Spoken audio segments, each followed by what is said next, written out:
Should there be religion in society? What should govern morality? These are the things that I've been thinking about lately here in the city of Boston as I preach the Word of God to people in the streets, and I wanted to give you a testimony update.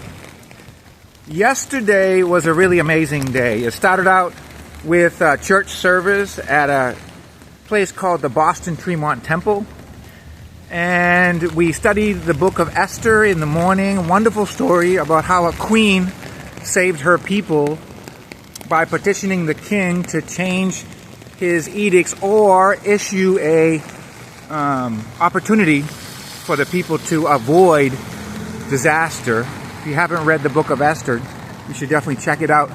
And then we had a wonderful church service and talking about idolatry of invisible things.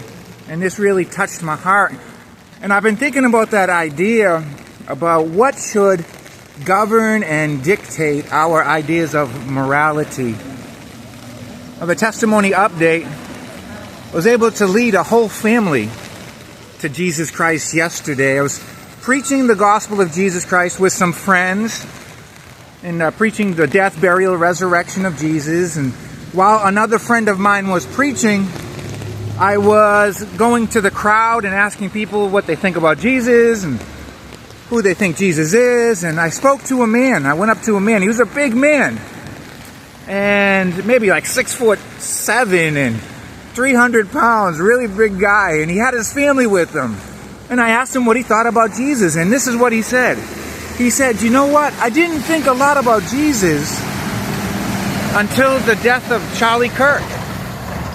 And he said that situation kind of inspired him to think about faith and think about religion and think about his relationship.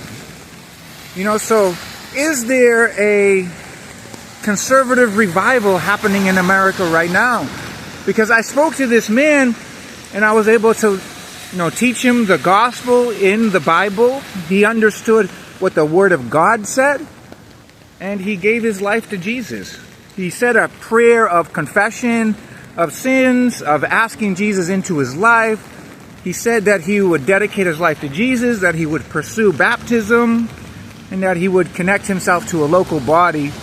On the internet, I was able to connect him. His name was Colin, and his son's name was Michael, and they both gave their life to Jesus Christ.